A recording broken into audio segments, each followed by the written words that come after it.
Lorenzo. Oh, professor Maggi, Siamo con la siamo sempre qui ad Adriano. Essenziale si chiama il bar. Essenziale, e noi facciamo discussioni essenziali. Senta, professor Maggi, la vedo particolarmente sorridente. Lei che è uno sportivo. Io sono poco sportivo, premetto che sono poco sportivo. Sportivo nel senso che guardo, ma guardo. Proprio da noi si dice sono un po' lentone, sono un po' gnoccone. Se lei è sportivo come me, siamo fenomenali nello stare in poltrona e guardare e criticare come si fa a fare quel tiro lì. Sì. Io so dove vuoi arrivare. Ad Garazon.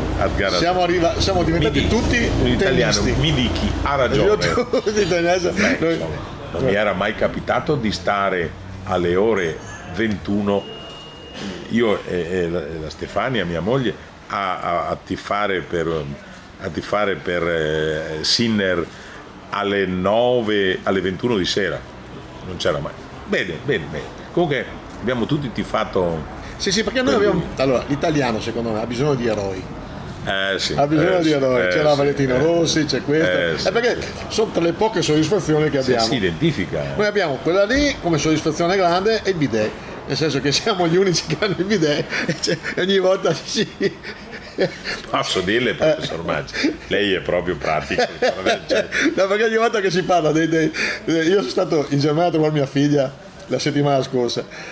A Berlino, bellissima città, tutto quello che vuoi, però la mancanza di questo strumento indispensabile per l'igiene. Cari concittadini, dobbiamo riconoscere che il professor Maggi ha ragione ed ha fatto emergere una cosa che noi non valorizziamo a sufficienza. Il resto d'Europa sono incivili, perché non avere il bidet è un tratto di inciviltà, secondo me, più unico che raro. Quindi, tra le poche soddisfazioni abbiamo che io ogni tanto. Pensare che gli italiani hanno inventato il bidet. Ma perché che altri noi usano? No, l'hanno inventato i francesi. L'hanno inventato i francesi, ma non lo usano. Perché, cos'è che si diceva? Perché lo usavano le prostitute, quindi diventava. Sai che c'è stato un momento di altissima bigottaggine. Cioè, è una cosa che il resto d'Europa non usi il bidet e quando vengono in Italia tutti ne decantano le caratteristiche positive. Allora è forte che siamo partiti a parlare del tennis e siamo arrivati ai cessi. Beh, perché la cosa, d'altronde, professor Maggi, noi non valutiamo nei nostri approfondimenti del sprizzettari, non valutiamo la qualità della vita. Non si può mica dire, la qualità della vita è straordinariamente migliore con agevolata, il bidet agevolata in casa rispetto a chi non ha il bidet. Ma già, io non so con chi fa, dicendo in dialetto veneto. È una delle poche soddisfazioni che abbiamo. È una delle cose belle della vita. No, proprio noi italiani. Sì, ma voi, i francesi se la tirano. Sì, ma voi non avete il bidet. Noi il bidet e i gattaià a testa al re e anche alla regina.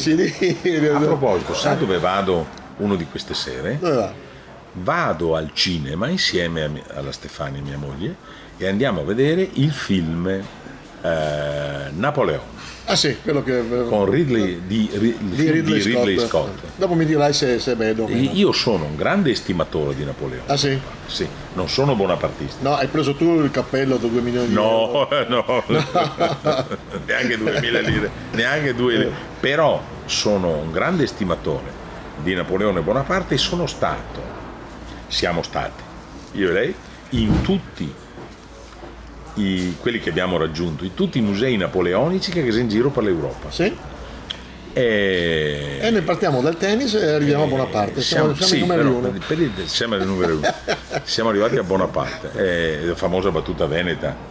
I francesi se tutti i ladri, chiedo scusa per la battuta, i francesi se tutti i ladri, e l'altro risponde no, tutti i ladri no, Bonaparte sì.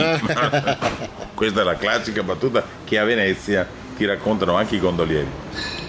Volevo dirti che la nostra piccola sulla febbre del tennis, che è partita già 2 anni fa in provincia di Rovigo. Sì, bravo, a Gaiba.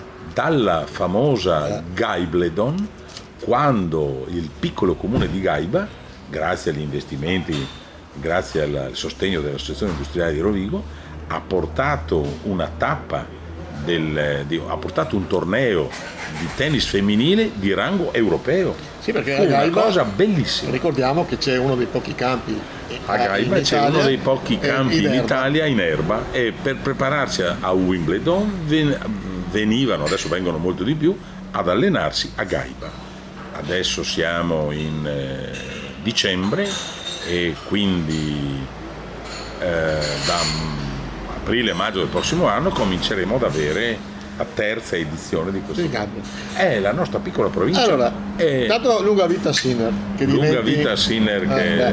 Poi Berrettini dovrebbe riprendere finalmente anche Speriamo, lui speriamo. a febbraio-marzo, quindi Speriamo. finalmente abbiamo dei grossi campioni. alla faccia dei francesi che non hanno il bidet.